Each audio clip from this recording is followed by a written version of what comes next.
Bryant Street Publishing presents Troy Story by Carla Luna. Read for you by Suehyla El-Attar Young.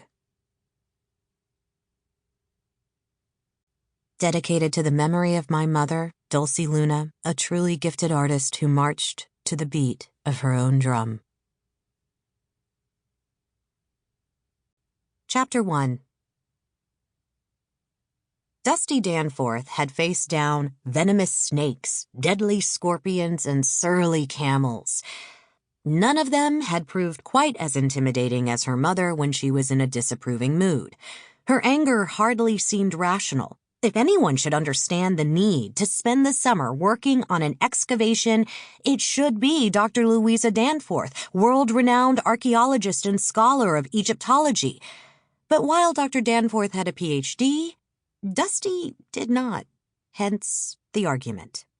Dusty sat across from her mother on the balcony of their family's apartment in Cairo. Despite the sweltering June temperature, Dr. Danforth was drinking Earl Grey tea from a china cup. Even during her years in the field, she'd allowed few things to disrupt her afternoon tea break. She frowned at her daughter. You can't keep flitting from one project to the next. No matter how alluring they've seemed, none of them have resulted in a worthy dissertation topic. That's where you should focus your attention this summer, not at some dig site in Turkey.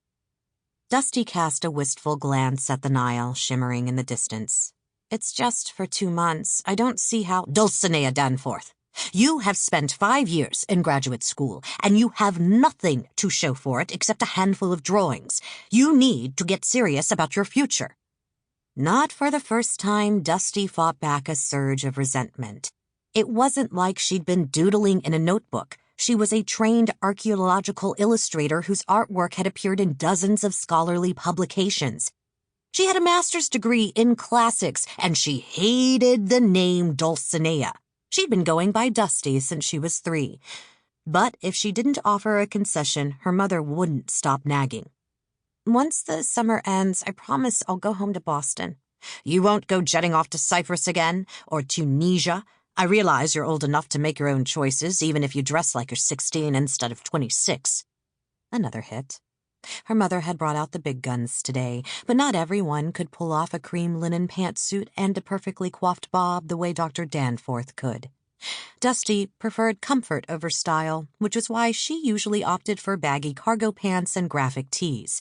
Today's shirt was a vintage Muppets tee that she'd scored at the Dolapdere flea market in Istanbul. If you can acknowledge that I'm a fully grown adult, then it's time you treated me like one. Sample complete. Ready to continue?